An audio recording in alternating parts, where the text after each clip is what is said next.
everyone. This is Oracle Oriah, and I'm here with Alastair.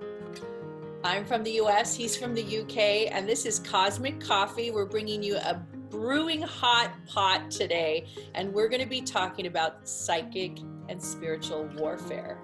Is it real? How does it work? Can you not subscribe to it? Can you have a normal life without having the feeling that you're being attacked or somebody trying to get into your dreams or your psychic visions? And how can you protect yourself if you need to protect yourself? Those are all the fun topics for today. So it's a big one. I don't know if we could fill it all in our time, but we'll try. So how have you been this week, Alastair? Do you have any news? I've been all right. I mean, I guess the topic of conversation kind of alludes to some occurrence in that realm, or at least awareness of it. But yeah, I've been fine. My mouth doesn't hurt anymore. Just shout out thank you to Brenda from our group doing the remote Reiki on my jaw. Oh, thank you, Brenda. So nice. I think she did it a couple of times, and I think it's kind of loosened it up. So that's good. That's wonderful. Well, I got a sneak peek that you had a little fun addition to your family in the form of a box. Oh yes. For some reason, my mind went to the stray cats that we've been feeding. Yes. So, as my kind of decision to read more in public and offer that service, and my energetic awareness, I discovered that a Dutch artist called Janosch had channeled some Arcturian material to create a tarot deck. He calls it a tarot deck. It's called the Inner Space Tarot Deck, which is about 96 cards based on sacred geometrical patterns, which they're massive. Like, this is my head, this is a card. So each one of them represents a theme, and really that's kind of activation meditation material. So this is the one that's kind of drawn me the most. This one's called Breakthrough. So this image, I'm trying to get it so you can see the image. Wow. I really love that it's set in black, because that is so mystical. That's it. And then look at the one for creation as well. Oh, that gave me chills immediately. Woo! I'm not being paid to say this, by the way, so I'm like... Imagine that on your wall as a poster. Yeah, oh, this one is Trust. See that? Remind me of the symbols that I have at the bottom of each page of my book. I have symbols like that. This one is Abundance. Oh, that's very nice. So they're really good to meditate with. And I do shameless plug here. I'm now doing Arcturian activation tarot readings. Woo! Where we'll take one of the cards, and then I haven't decided if it's 5 or 6 regular tarot cards that will kind of act as your roadmap. So you want to go towards abundance. Arcturian, correct? You don't have to be Arcturian to get a reading from you. You do not have to be Arcturian to get a reading. No, because I read that book, The Prism of Lyra, last week, about how all of the essentially like galactic mythology, how everything's split, and Arcturus could be described as a vibe or as an energy rather than necessarily a tangible, solid thing. So it's kind of like a vibe that flows through all things.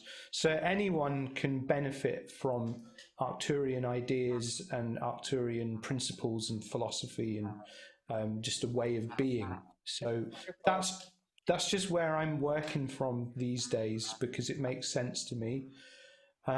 So I really feel you going into this more mystical side, where alchemic and geometry and like all this beautiful symmetry and like codes, and like I love that you're starting to go deeper. I know you've always been interested in that, but like you're really going all the way.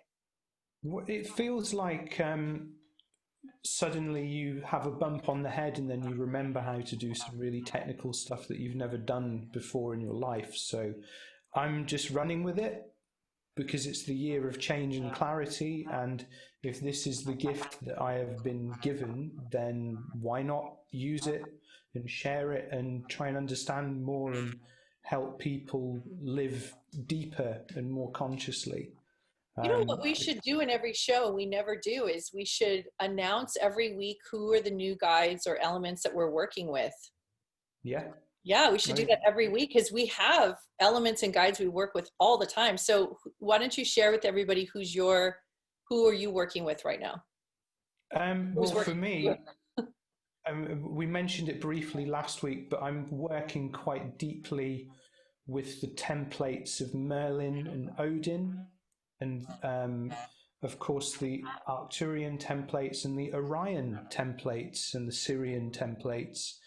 And there's been some Pleiadian pop up in the conversation, but I'll talk to you about that off camera because it's kind of funny.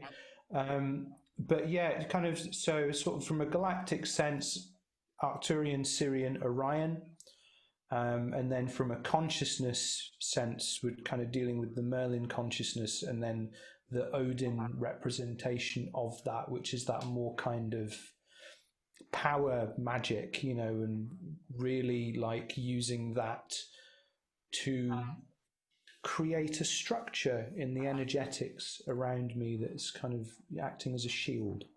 So it's very precise. Their Odin and Merlin are very precise in their self-creation or creation. Yeah. Well, the guides that I'm working with, I was working with a lot of ocean animals for about 8 months, and going into this lockdown. So it was dolphins and, you know, orcas and octopus, and it's just, oh my gosh, I just was working with them regularly. And then last week it switched. All of a sudden, boom, I'm out. I felt it coming because my imagery changed in our United Starseed Connections group on Facebook. I started putting different types of images, but now I'm working with a new element that I've never worked with before.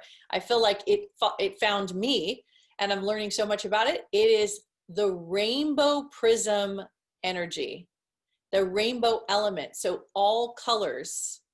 I'm working with the spectrum, and it's amazing. I've never worked with an element at this level. I've worked with trees, I've worked with wind, I've worked with water, so much, but never rainbow. And I think I had a lot of, you know, because it's a symbol for gay people, and it's just very, you know, like it was used when you were a kid, you know, you loved it because it's fun and pretty, and then also in the spiritual sense, you understand, you know, the chakras, and you understand the prisms and the rays. And so, but I never ever knew how to work with it.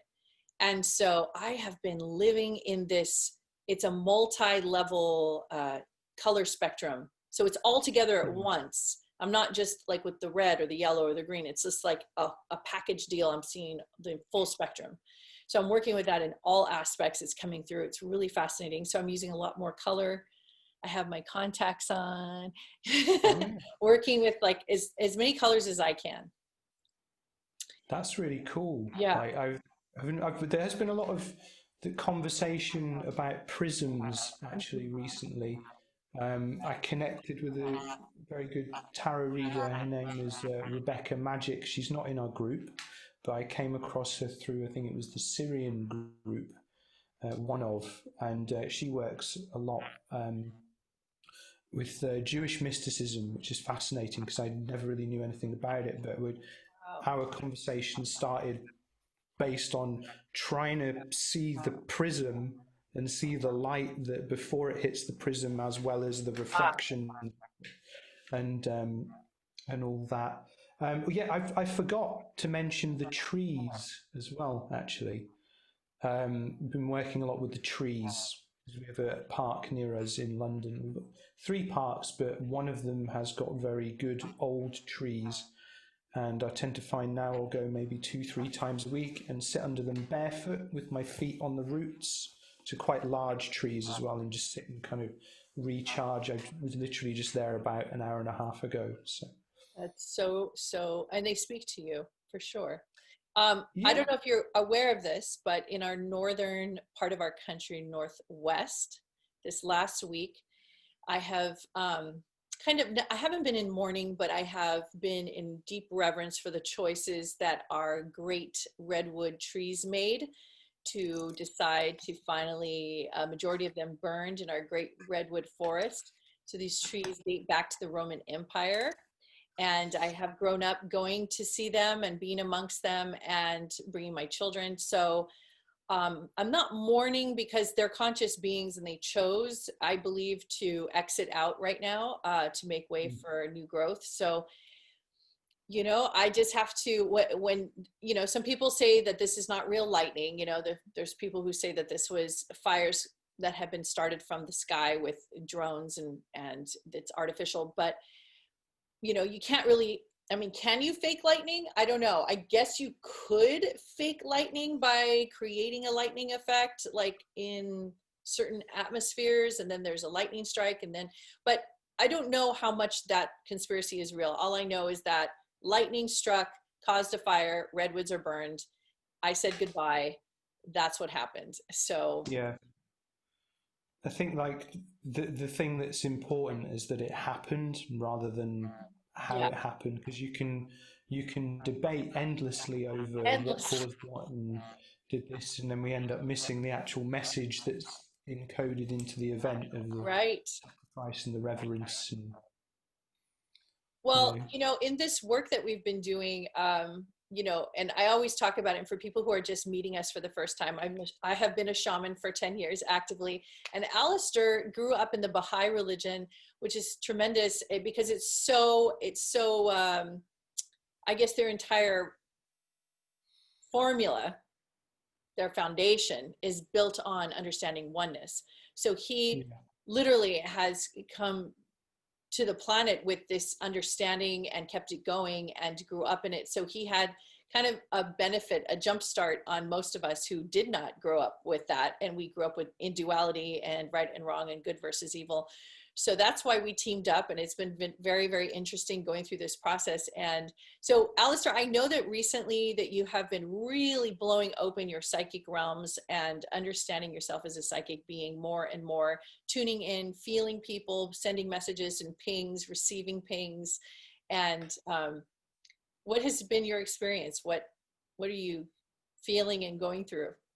Um, well, for the most part, it's been very positive and very enriching. It has allowed me to kind of have more enriching connections with people that are close. I sometimes now will know when the cat needs to come in the middle of the night without even hearing it.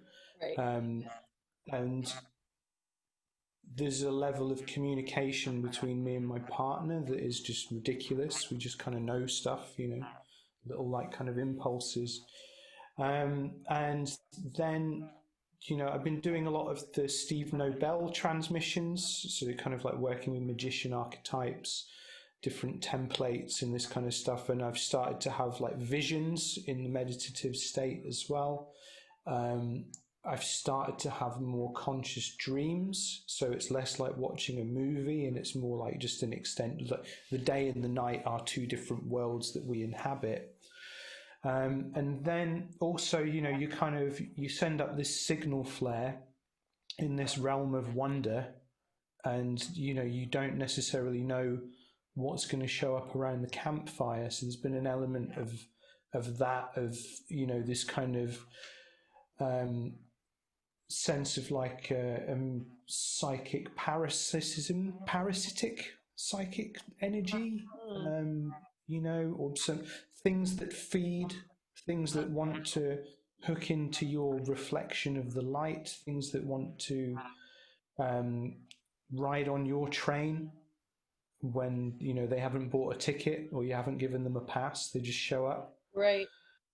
And you know, this kind of stuff for a long time I was very skeptical about. I always believed in intuition, always believed in trusting in the sense of knowing and these kind of things. But obviously, like the more we connect with the realm of magic that exists in all of us, I believe that we have just we choosing not to remember for one reason or another.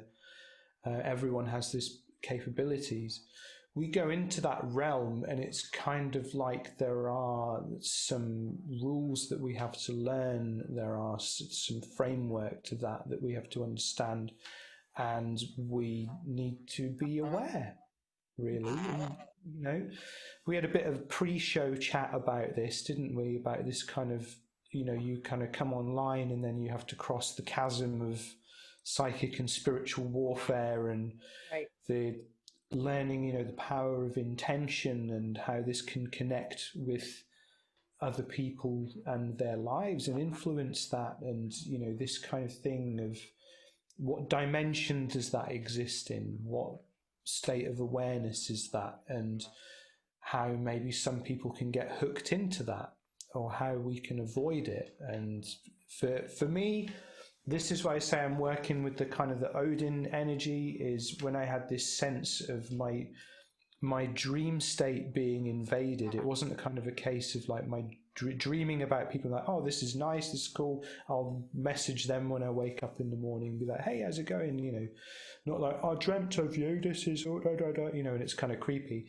But actually, like, you know, turning up in the dream, you're aware that it's a person's energy, and they are trying to influence your thinking or trying to influence your perception of events to fit their own narrative, which they've been talking about in the conscious state. And then you just go, hang on a minute, I didn't consent to this, I didn't invite you in, this is, you know, the dream state interface. You know, the idea, the first thing we have to do is, sorry, the finger's coming out again, is dispel the idea that the brain generates consciousness, it receives it. So if we're like the radio transmitter, the receiver, sorry, tuning in, things are gonna, you know, we're gonna pass through all the different waves until we get to the station we want to be at. So there'll be like the old AM radio and FM radio, there'll be some crosstalk sometimes. So I see it as like that.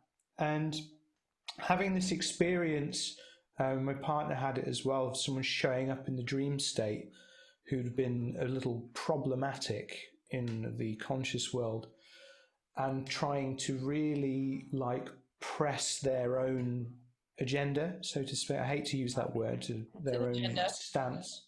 Is that an okay agenda? Yeah. My language is all right. I'm not going to sound correct. It is an agenda for sure. It's their agenda, not yours. Yeah, exactly. Well, because it's non-consensual. Right. So, and then as you do more lucid dreaming work and astral projection work, you start to understand like the nature of this, and then it's like being able to communicate, and you know, this is all kind of low-level tiered stuff that I'm experiencing at the minute. So I then, you know, my partner wakes up one morning very angry and distressed because she'd been having a nightmare, and I woke her up I don't really do this, but something was like, wake her up. So I woke her up and I was like, are you okay? She's like, yeah, I'm fine. And I gave her a kiss. I was like, it's okay, it's fine. You know, you're with me, everything's okay. It was like a script came out of me, you know. Because I broke the dream, she could remember what had happened in the dream. And then when she woke up in the morning, she relayed this to me. And I was like, right, how the hell do we protect ourselves?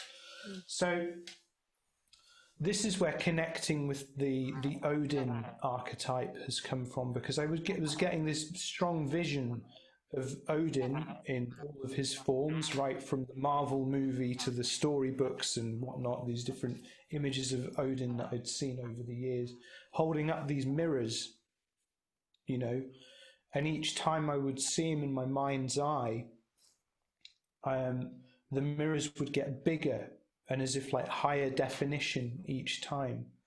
So I thought, well, you know, if this is all the world of intention and ideas, then I'm just going to put up loads of mirrors everywhere, you know, absolutely everywhere. Because like you say, the world of spiritual and psychic warfare, the more you kind of have your signal flare go up and your campsite looks more inviting and all the little bugs start coming towards that light out of the darkness, you have to have some way that if the bugs go into the light, they get zapped, or they, it pings them off. So my feeling was that mirrors was the best way to go. So visualizing mirrors everywhere, anytime that the thought of this person would come in, they're going to get Odin shining a mirror at them. Look at you. Look at what you're bringing. Look at what these people didn't ask for you to bring to their space that is sacred, both the waking state and the dream state and everything in between. Sacred space. You consent to what is in there and what isn't in there. And it's, it's shifted, because I think what we don't realize is we talked last time about handing the keys over to your car in a conscious sense. It's like we construct all of these different temples in our lives to worship at, and we hand over power at each one, and where we spend our time denotes the strength of that temple. So the temple of sort of psychic connection and intuition and all this stuff is a temple that I've been spending a lot of time at, doing a lot of reading, a lot of conversations. I hate the term research because that's bandied about a lot recently. I've done my research, I've just watched some videos on YouTube. It's like, no, I've been digging deep, reading from as a variety, as many sources as possible, as the academic in me dictates. And the whole idea was just being like, don't engage, just reflect. Just reflect, ping, no, you are not welcome, no, this is not consensual, no, because then you don't put energy into the game. You don't pay into the karma pot, People have this weird idea that karma is like you're answering for something you did the other day. No, it's lifetimes. Sometimes it's ancestral blood. Sometimes it's consciousness karma. Sometimes it can be template karma. It can be these different stories playing out, like you say, the storylines. And everyone that we've met before. And we don't necessarily know the nature of those relationships. We don't necessarily know that if in this lifetime those people will actually step up to the plate and do whatever it is to create balance. And having a situation where that you've had pre-existing contact with someone's energy from God knows when, just the familiarity is there, and then they use that as a misguided thing to try and get inside your head is not cool, And I feel like I'm like talking to this person right now, kind of indirectly but directly, just through the virtue of our TV show, but also that kind of sense of connection. It's like, no, cut the cord. And I think it's important that on one side of the coin, we understand that as everything is connected, we share energy with everyone and everything, and every being and every inanimate object has a relationship. Yes, it is the Force from Star Wars, blah, blah, blah. But also, when we delve into this realm, we're confronted with aspects of the self as well, which I think is also important to acknowledge. Because with the self, that is where the darkest demons lie. I've been doing this since the document got declassified from the CIA about manifestation being real. I've been training as a law of attraction coach because I'm like, let's share this knowledge. Since the declassified document from the CIA, I've been training as a law of attraction coach, and they talk about negativity. Now, the whole misconception with the law of attraction is that you're supposed to banish negativity from your life totally and bypass it. It's not true. The more energy we put into ignoring negativity, the more power the negativity has. Like, and I think it's the same. Like that Chinese game where you pull. Yeah. So you panic and try to get away from fear, and it just holds on tighter. That's it. So it's the same in all of this.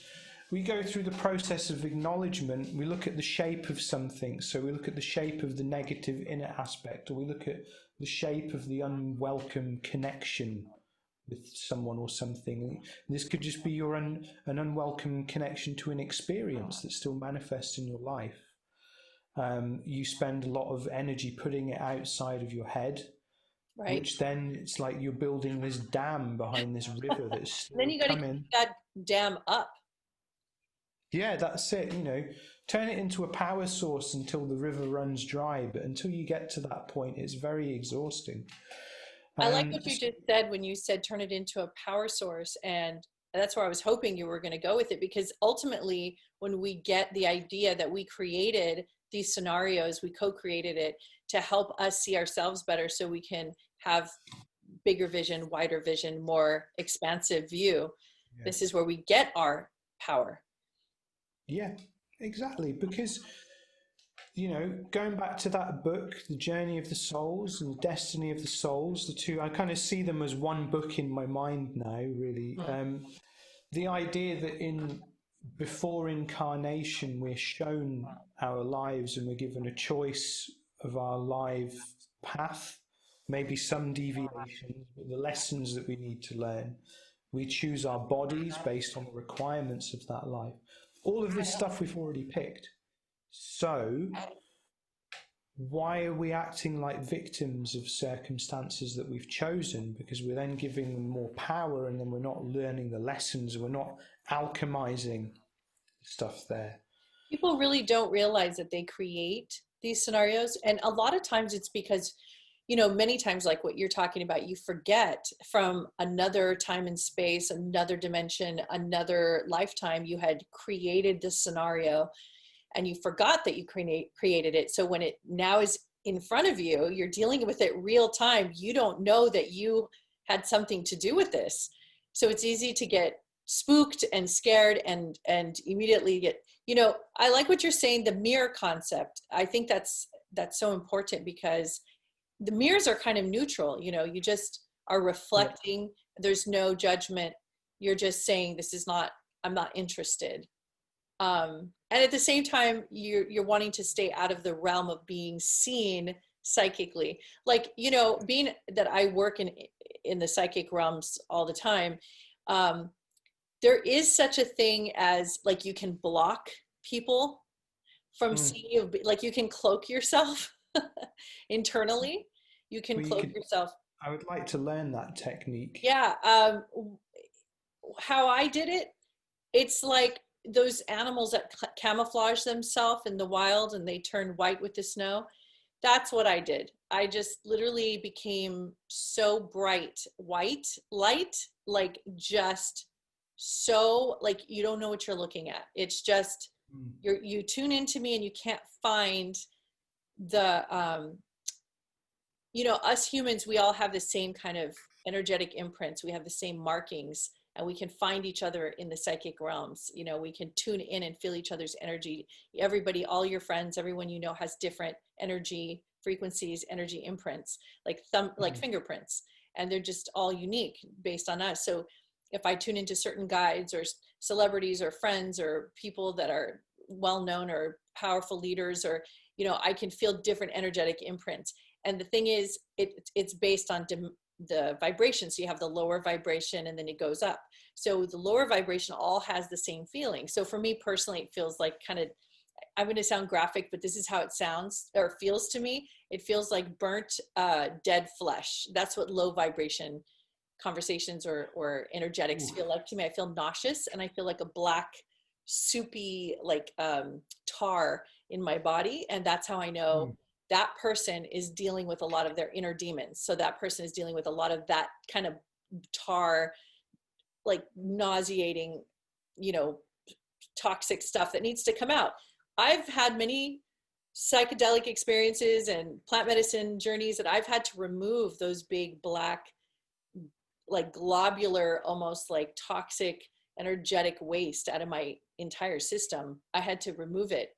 In many ways, there's ways you can remove it. So if I could feel it in my own system, I know somebody who's intuitive or very highly tuned can read it and feel it in me. So in return, if you flip the tables, I feel that in other people. So I always can Mm. feel when somebody is in their grotesqueness and they're feeling their burnt flesh of their life. And I also can feel when they're rising through and going to higher vibrations. And I also can feel when someone is vibing very high. And the telltale sign of someone vibing very high is you can't really tune into their individual frequency. You can't find them because they're in the collective. They're in that unified field. So they're 100% in that higher conscious feeling. So you can't really see them. So that was what my goal was. My goal was to not make it about me anymore, because the more I make it about me, the more they can find me. So I just kept going up, up, up, up, up, up, up, until I was like camouflaged with everyone else. And the reason I wanted to do this, and I say everyone else, I mean the guides and people working at this level. And the only reason I wanted to do this is because I have experienced a tremendous amount of what you would call spiritual warfare.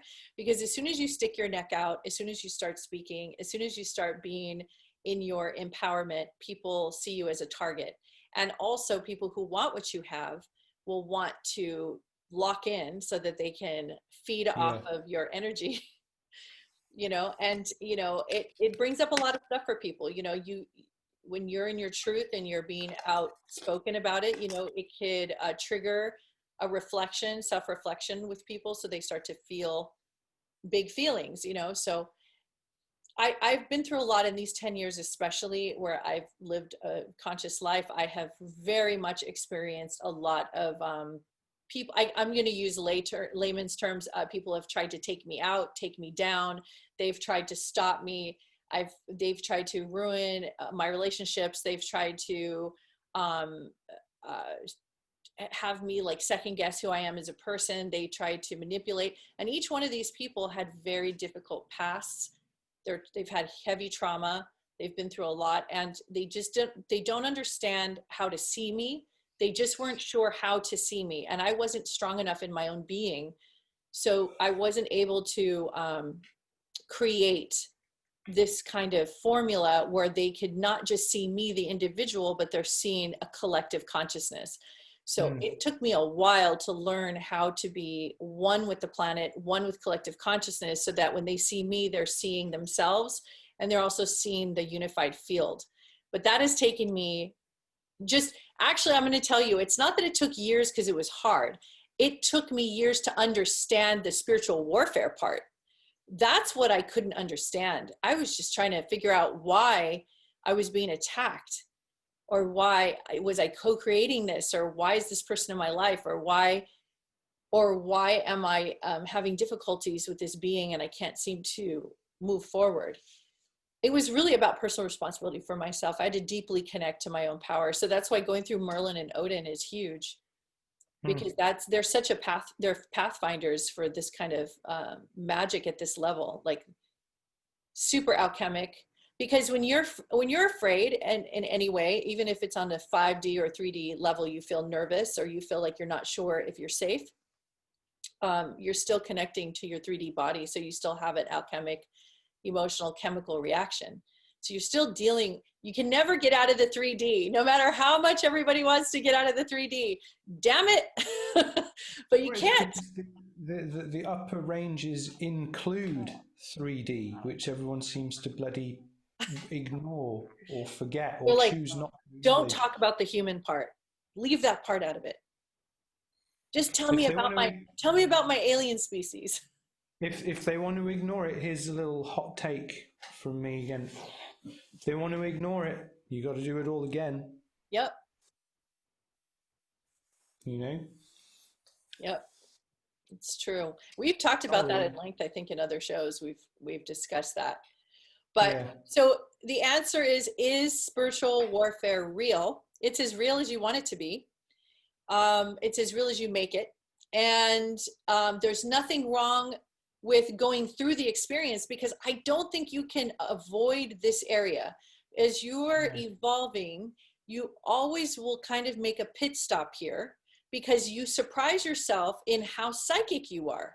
And you surprise yourself when you realize that you can really see and feel other people, like at a degree that you cannot believe. You know, I don't consider myself a psychic medium. I don't like go out and tell people I'm a psychic medium, but I can't tell you how many times I've had psychic medium conversations with people. And I'm sure a lot of you out there feel the same way. But it can be very spooky. And it can really make your hairs stand on end when you start having people in your inner realm showing up unannounced, Hmm. knocking on your door, tap, tap, tap. I'd like to hold court with you. I'd like to hold, get your attention. I want you to look at me. And you're Yeah. like, that's not what I'm doing. Why are you here? This is the thing. Like, I don't mind if someone sends a little radar ping. Like, that's cool. I'm all right with that. But when someone's like in the room, like of your, your dream state, that's like, no, leave me alone. Another thing I just realized while I'm talking to you is just coming in fresh, hot off the press. It could be a download. I'm getting that when this happens, just like when you see a ghost in your house, you can send them to the light. The same thing we can do when we feel this energy that doesn't quite feel right. We can ask them or tell that higher self of that person or that being to go to the light, absorb into the light, absorb into the light, just go into the light. It's not your job. You're not their gatekeeper. It's not your job to transfer them over to the light unless you're their spiritual guide and you have signed up for that. But if you're not, then you can send them to the light, because all beings know, even reptilians, draconians, all beings know what that means. So, Like, there's a couple of interesting things there. Like, it really frustrates me that there's this idea of good and bad in these different stellar templates, and we need to get past that. I know you and I know we don't subscribe to that, but for the viewers at home,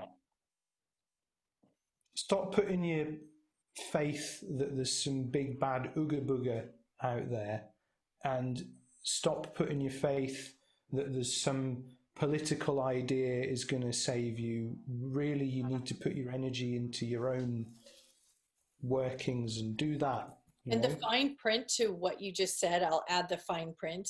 It's not that we're saying, and we repeat this every show in case this is the first time watching, we're not saying we're unaware. We know all of it. We know the conspiracies, non-conspiracies. We know the news. We know about the children. We know about the Illuminati. We know all of the stories. We know all the stories. We keep up on it. We know about QAnon and the just like, you name it. I could say all of it right now. It's not about that. It's not that we're ignoring it. It's not what we're condoning it. It's not that we're trying to say that it's not real, turning our face away from it so we're not looking at it. As a matter of fact, we're looking straight through it. We're looking in it, through it, all the way to the other side of it. So if you understand this is all creation, then you can take a big collective breath, which is all that you want to do anyway, for those of you who are super stressed out. Take a big collective breath and know that we're all in this together, and also that it was co-created, and also that it is coming from higher intelligence, because it has to. Laws of the universe, logic, that, There's can I add to that? yes, Like my please. own kind of, offer up the side vegetables to the joint of meat you just put on the table there. The way I see it is, it's like, how many different high street banks are there? And it's like, if all of this stuff was a high street bank, that's not where I keep my money. I deposit my cash elsewhere. I'm aware of its existence. I'm aware the power that an idea may have, but because I don't owe that bank interest. I don't have an overdraft with them. I don't have an investment. I don't have a savings account. I'm divorced from it. It happens down the street, and I do my banking online with a small provider that's got good ratings, and they plant trees every time you Yeah, you don't buy a have to be cheeseburger. a part of the big conglomerate. You don't have to be a part of the matrix. And for those of you who are saying, well, what are you going to do about this, and this that are a direct violation to human rights? My answer would be, well, if it empowers you, feeds you, and sources you, take up arms and go out there on the streets and fight the good fight and see if you can make a difference.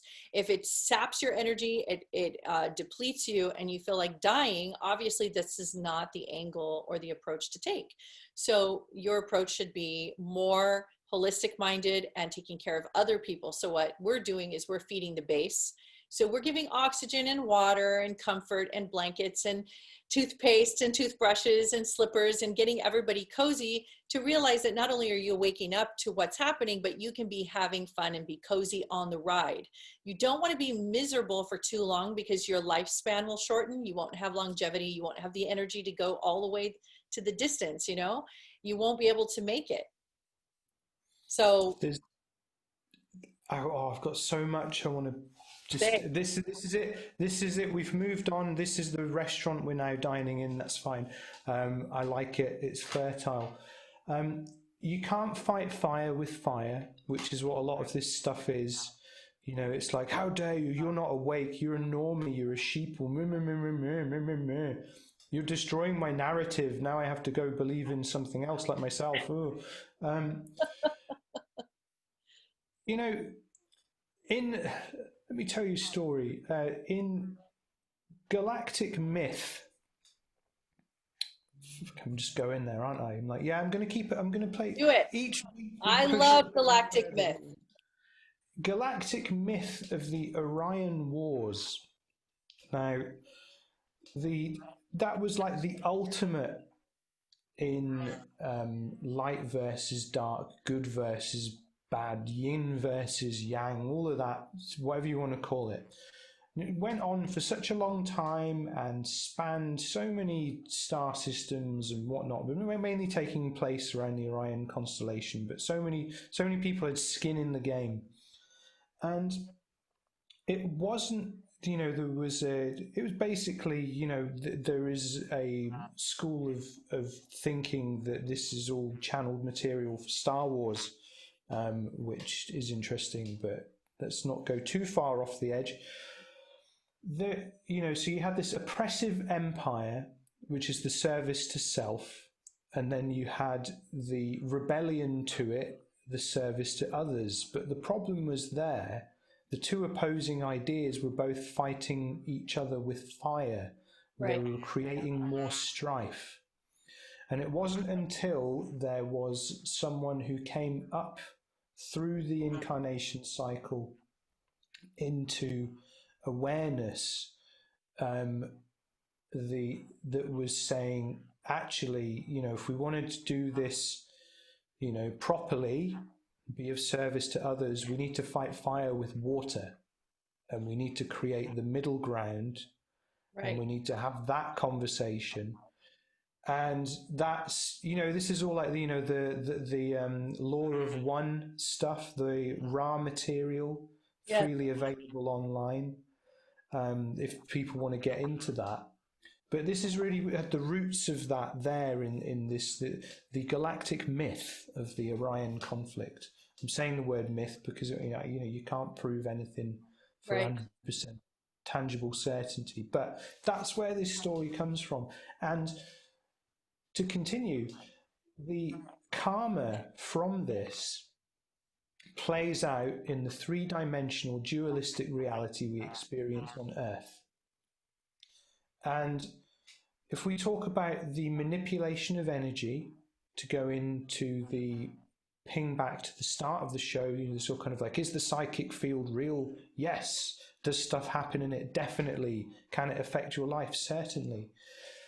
Part of the myth was that it was the energy that was harvested from people. The negativity breed more negativity. It's like when you think in law of attraction, you know, negativity attracts more negativity, positivity attracts more positivity.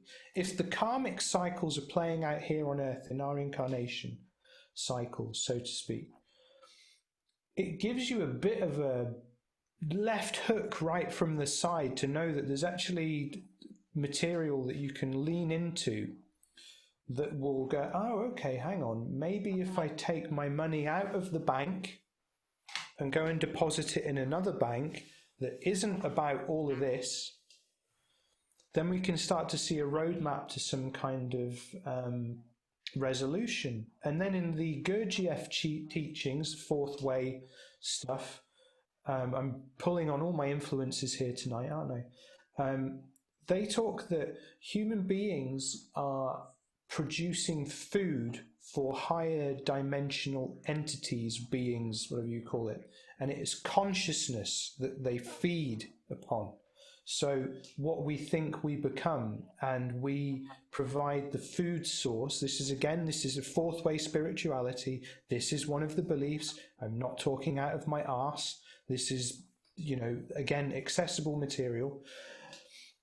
They're talking about, the human's function is to produce food. So the more work you do on yourself, the better quality energy you produce. And I'm thinking, oh, hang on, I don't want someone to eat me. I'm not I didn't come here to be consumed. And again, it's like talking about the mirrors of the psychic self-defense. You cut off the food supply. You stop sharing the memes. You stop sharing the videos. You stop sharing the fringe YouTube crap, because it's putting more coal on the fire. It's not saying I'm going to put my head in the sand. You just take your money out of the bank. The second you do what you're saying, the second you do that, whether there's someone feeding on you or not, will end, because you are no longer subscribing to that energetic frequency, and then you are imperviable to that. What if, for the rationalists among us, what if the thing that is feeding upon yourself is your own lower natures? Your own lower impulses. It's all completely contained within you. Well, it has to be, because that's how we were created, to have it self-contained within us. Exactly. We don't have a choice. We are multidimensional for sure, but we are self-contained, and so therefore everything we create lives within us and experienced by only us. Because it doesn't matter how much you go through, Alastair, I'm not going to be able to feel any of it, except for I can maybe empath. I could feel the vibration of what you're experiencing or the understanding of it, but it's yours. It's your energetic imprint. Well, likewise, man. But also, I believe that life is full of tests. And another thing I've taken from the experiences of this past week is, what are you going to do when you come into the awareness of having power? Do you want to follow the Jedi path, or do you want to follow the dark path? Or do you want to go up the middle, where you are aware of both, but you've got your mirrors around you, so you work from a benevolent perspective? In our next episode, I want us to talk about seeing in the dark.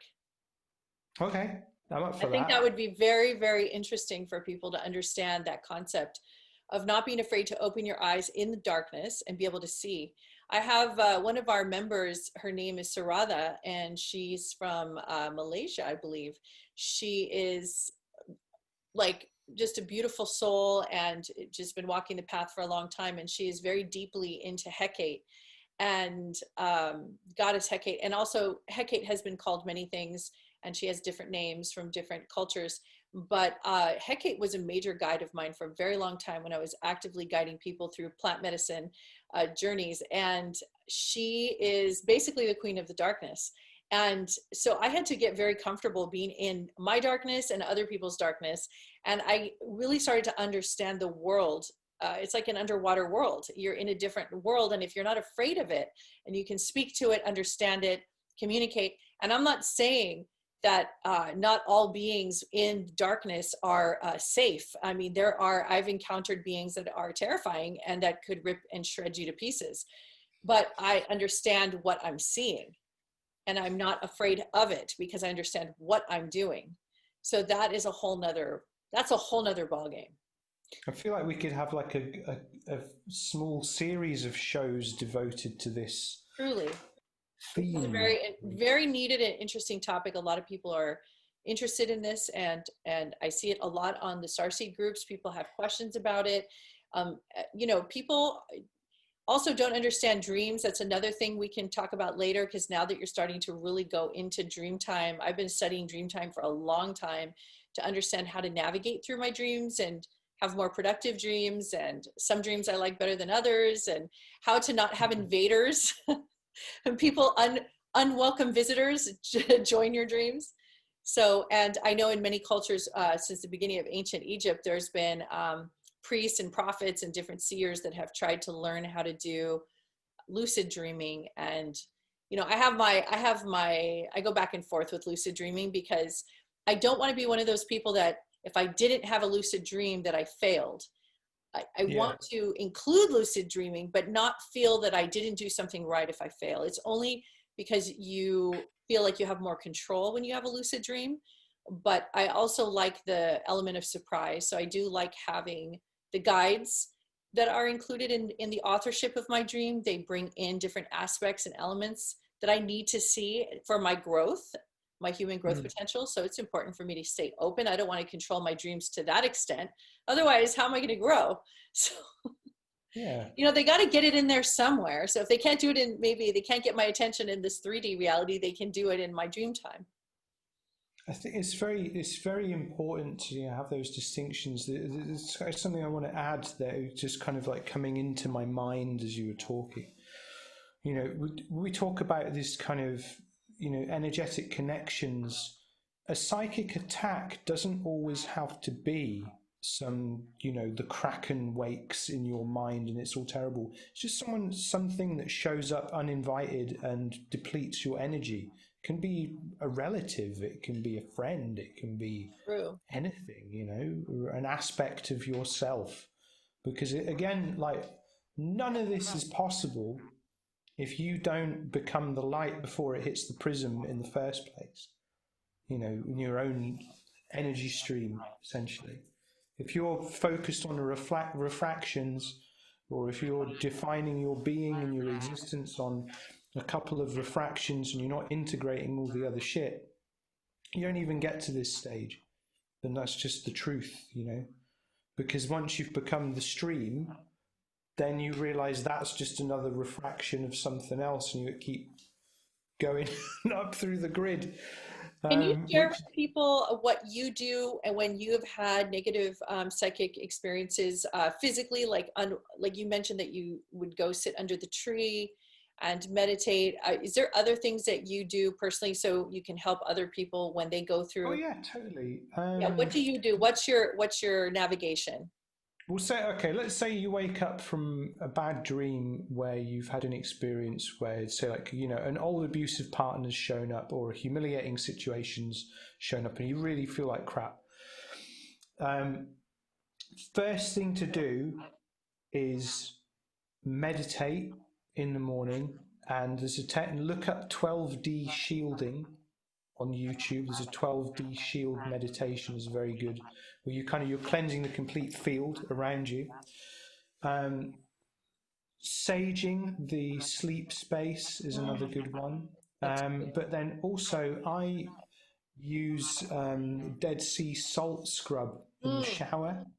So you go, Have you because heard of salt, putting a bowl of water with Epsom salts next to your bed? I mean, could do that, but I've got two cats and I don't think that'd work very well. Ah, they will love They'll end that. up on the floor.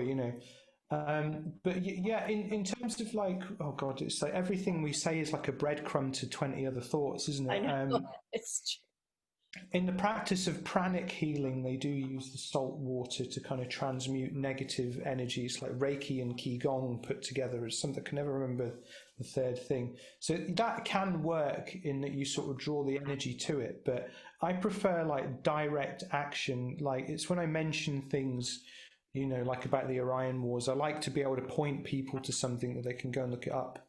So it's not like woo woo kind of things, and it's really like, yeah, check this out. This will explain that. So the idea of the salt scrub in the bath, because salt is that great neutralizer.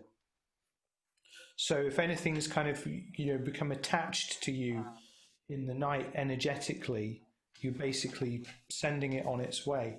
Then the visualization work with the mirrors right. is a good one.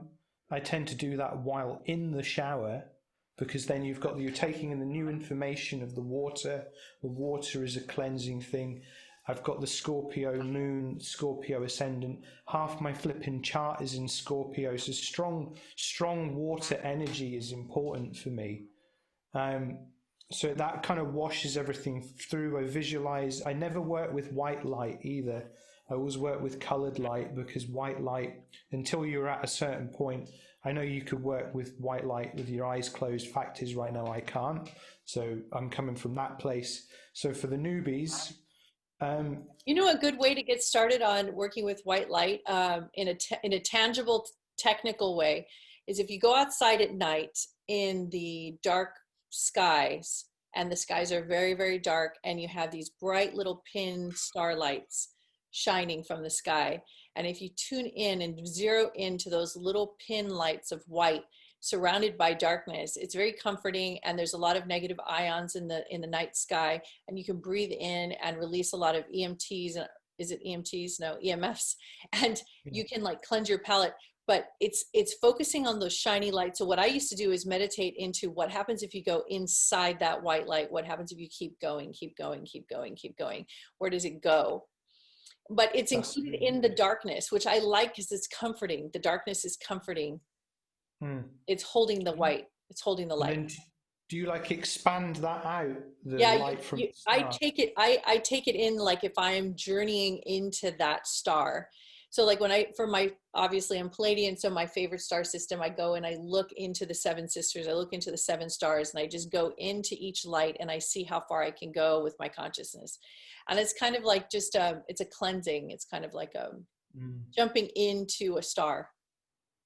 No, I'm into that because it literally, you open the kitchen door here and you look straight up and there's like Arcturus, bam, right. Oh, there. and I have Pleiades right above my head. Quite fun, that, isn't it? Yeah, that's cool. But yeah, at the minute I've been using the violet flame visualization, crystalline violet light scans you down from the head right down through into the earth, back up, whipping it up, kind of because we haven't even talked about the 12 chakras. Not once have we talked about the 12 chakras. But that's a little breadcrumb for another time. But essentially, you're going right the way through that system, and then sending the mirrors, because again, this is going to get me. I remember I got registered as a Baha'i at birth, and I've been trying to get on the list for years, get off the list for years. This is going to get me kicked off the list faster than anything. So they believe that to have more light in the world, everyone is a mirror, and you polish the mirror to reflect the light. We don't generate the light, we can only let more of it pass in.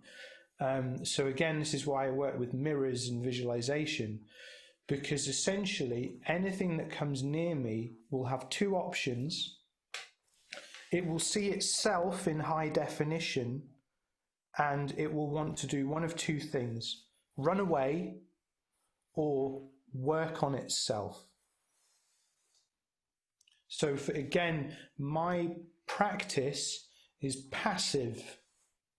I don't want to get into the realm of someone taking, something taking a shot at me, so I feel I have to get the tennis racket out, the lightsaber, the hand grenade, the Air Force, because what's it doing? It's cheapening me, my spirit, my energy, my life forces, bringing it right down to the lower vibration, and as I go up in my consciousness, connecting with the source energy and whatnot, and the worst thing I could do is to get stuck in a mudslinging match, So for me, it's all about passivity, it's all about reflection, it's all about being deep understanding, right? There's a getting it, like there's a deep understanding as to why it's happening.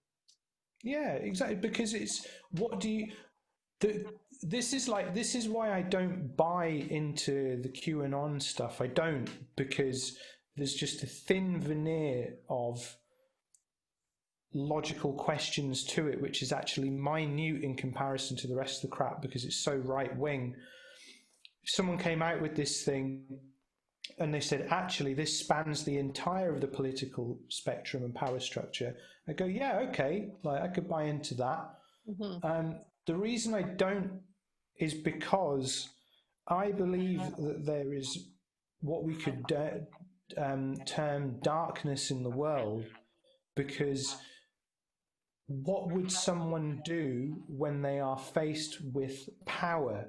They're presented with power, they're presented with the ability to do whatever the hell they want and no one's going to see, or no one's going to find out about it, or maybe they're not going to find out about it for a long time. This is how I respond to that kind of energetic intrusions that we could term psychic attacks, is what am I going to do that I'm in the knowledge and the privilege to be in this position? How am I going to deal with it? I'm just going to be more of myself. I'm not going to compromise my moral code, the universal laws, law of one, all of that stuff. I'm not going to compromise it because I may be, my boat in the ocean, maybe some big wave has come in, it's going like that temporarily. And I'm not going to start exploiting my connection with power because other people might not,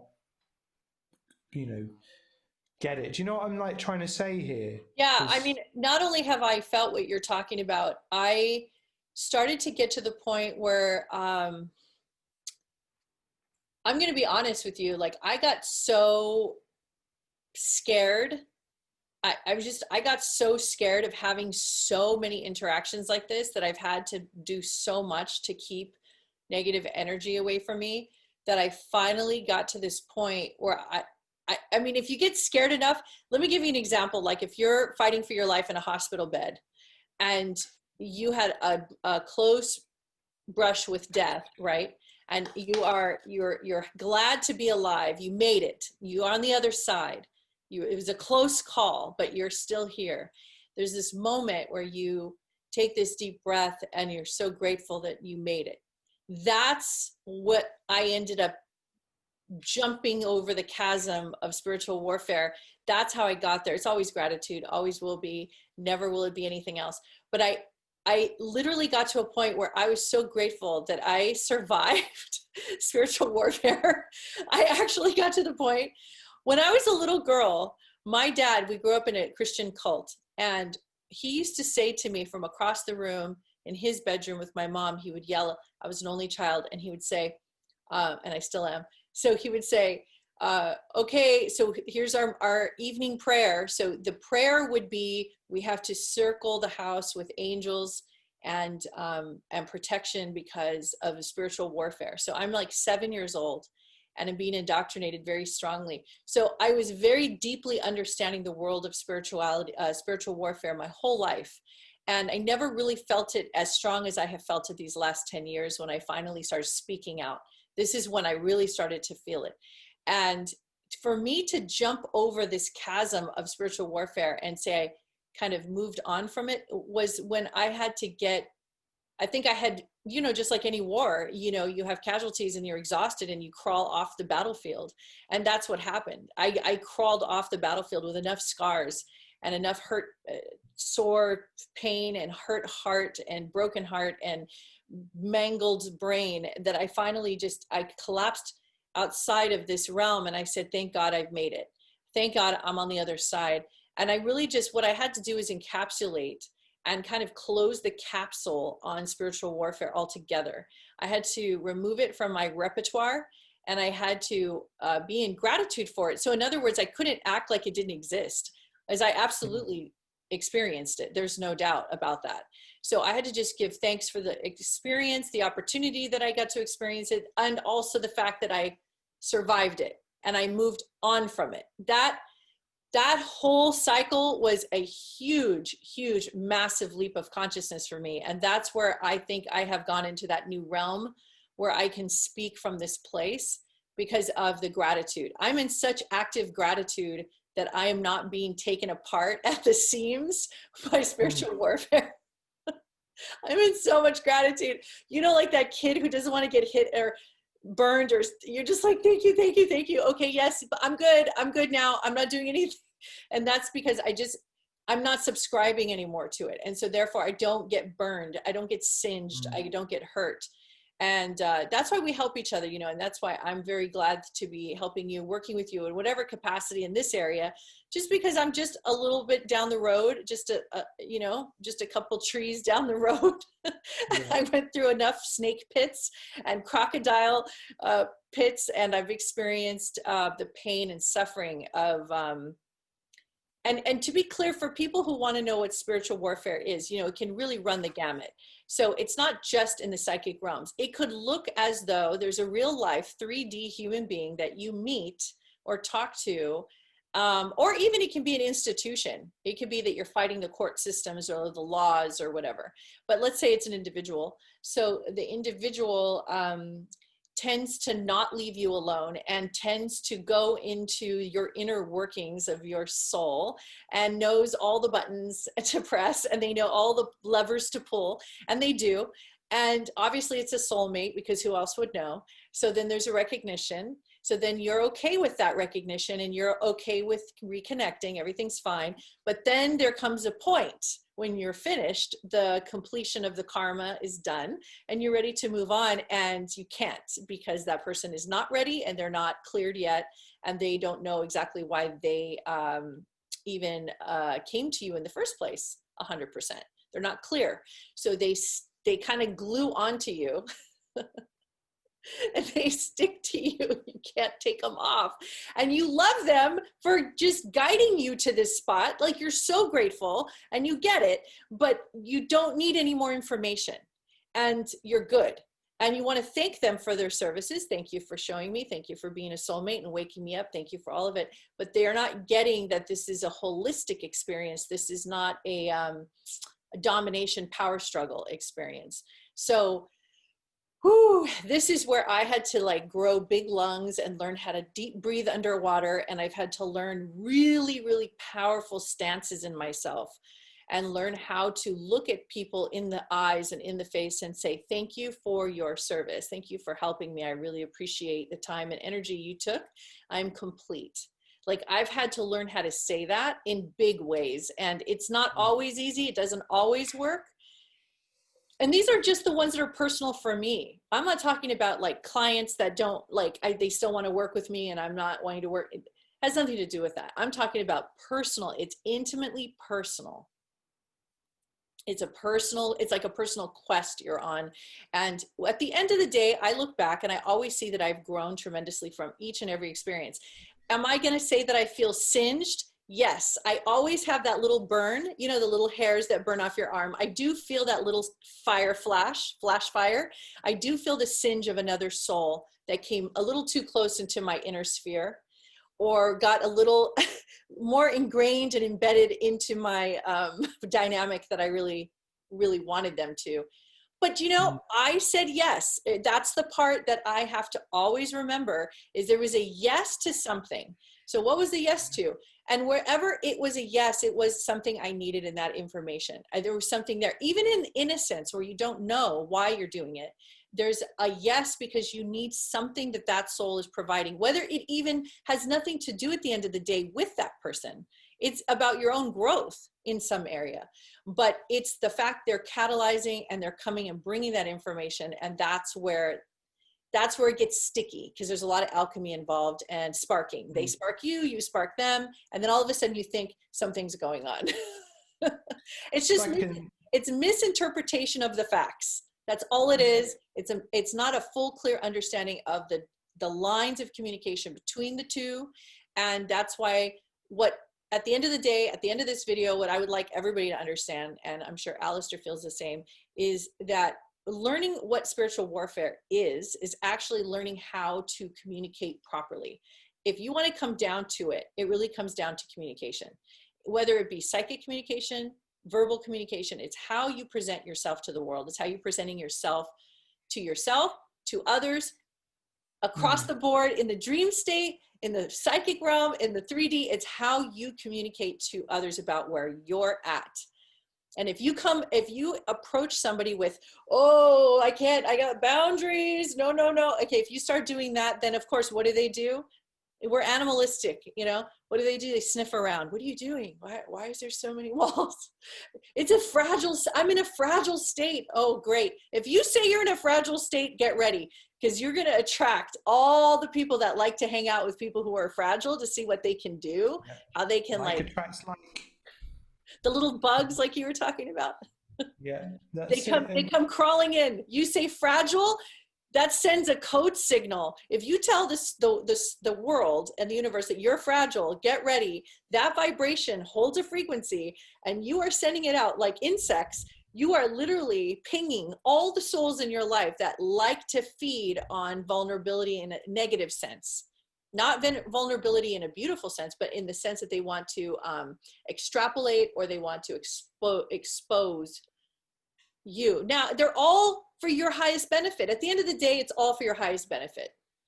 But how much of it do you need? I like water, but I'm not going to drown myself drinking it. So there's moderation. So how much information do you need from these souls that are coming into your life? So modify, be an alchemist, be in Merlin, you know, be in the lab, be in the, with your bottles and your, learn the nuances of how you're creating yourself. Go into the precision.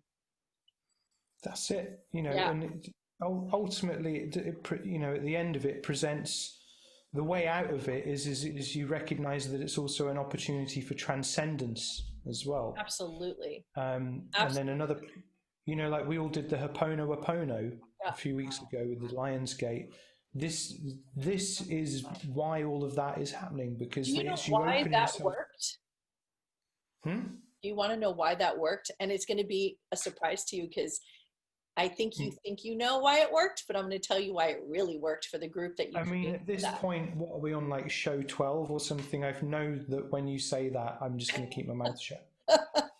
It's because your powerful, pure intentionality, you, Alastair's powerful, pure intentionality was so vivacious and so intoxicating that everybody was riding on your wave. And we're like, yeah, brother, we'll do it because you're doing it. And the way you're doing it looks so damn good, we're going to do it. And that's how this works. Because how many people teach spirituality? How many people are always talking about this stuff? But if you don't like the way it's delivered and you don't like where it's coming from, you're not going to subscribe to it. It doesn't matter. But that's why we really liked your Ho'opono ceremony, because it was how you were doing it that we liked. I'm very happy that is why. And it worked. And yeah, and it, you know, this is also like, that's opened up this new vista as well. So I recognize that in this, because the Ho'oponopono again is another tool that we can use to get out of these loops of communication and distress, because we're expressing gratitude, we're being thankful, we're showing compassion, and we move on. You know, again, you know, it's a very practical tool that people can use. Maybe like their visualization game isn't so strong, and the idea of working with mirrors is a bit out there, but like you do the Ho'oponopono, ultimately, you know. For those of you who do not know what that means, it just means to put in the fire a piece of paper that has written what you have learned and what you are grateful for and that you're complete with, and you are going to release it. And it's a Hawaiian, right? It's a Hawaiian ceremony. Hawaiian prayer. So you're saying the prayer as it is after each, because like we did, okay, I'll just explain it quickly for our viewers at home. I was trying to find the image of it there so I could remind myself of the words, but we wrote down a big list, didn't we? A big long list. And then you read each line out, you do the 4 lines of the Ho'oponopono prayer after it, and you keep doing it till it loses its power, and then cross it out on the list. And then when your list is crossed out, burn it in the fire. And saying the prayer is very simple, right? It's a very lovely, simple super prayer. Simple. Let me just find the Ho'oponopono prayer is simple. It's just 4 lines. I'm sorry, please forgive me, thank you, I love you. And you say that after each time. And then when you've crossed out everything on your list, you put it in the fire, burn it, and as it's burning, say the Ho'oponopono over and over and over and over again. Then go take a shower with all the salt scrub, then put the sage on, and then listen to some loud rock music as well, because that is a good grounding tool. 100%.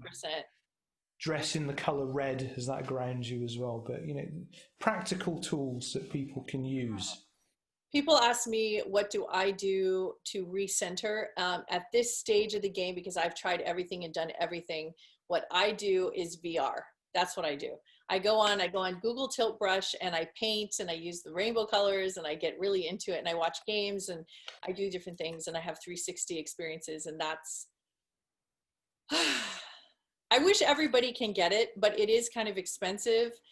The good one, the one that I recommend is Oculus Quest, but it's like $500, or I think it's $500 or $600. So it's really not for everyone, and that's unfortunate. But it's the one that has the highest bandwidth and has the highest memory, that you can have the most games. But it's a worth. I'm going to tell you why it's a worthwhile investment for all of you guys. It is. It's an active waking experience that you have that activates your sympathetic mind, your subconscious mind, so you actually feel like you're sleeping. So while you're in it, it's a dream state you go into. It's very highly meditative. So 2 hours in VR to me is like I have just meditated all day.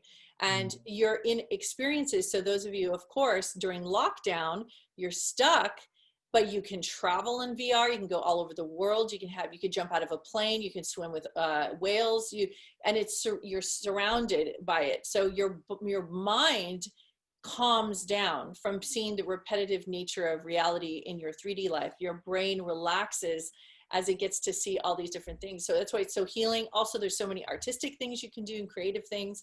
So if you're going to do a worthwhile investment, if you're going to do a vacation, or where do you put, if you have an extra 600, invest in the Oculus Quest. And also, if you have a partner and you really want to share, obviously get two, or just take the one and just take turns. But people are using it in old age homes and retirement homes. This is a wave of the future of how you're going to self-heal the mind. So anyway, that's my 2 cents. I'm probably going to talk about Oculus a lot, but that's where I go to have my full reset really quickly. I've always been into games, and we use a PlayStation here. That's like the hard reset, when it's like very similar, because straight you to get the to source. check out and check into fantastical worlds. Yeah, it's good, especially when you do this work and you're creative and you're sensitive. Your mind is like a Ferrari. Some people have like a broken down old car.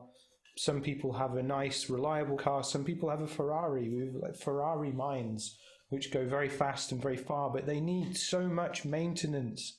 So, True. Stuff like VR, games, anything that's creative, that's an immediate punch out of where you're at, I advocate fully.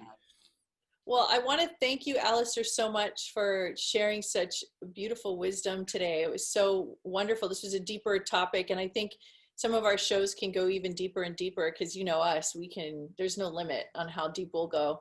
But if any of you guys have any questions or wanted us to talk about certain topics, definitely reach out to us on United Starseed Connections group. And I'm the founder, Oracle Oriah. Alastair is a founding member. We've been co-hosting this show now. I don't even know. I think we're on the 7th episode. Feels like more because they're kind of long. But also, please share with your friends, subscribe, keep us going. And we'll definitely see you next week. Namaste, everybody, and much love. Take care.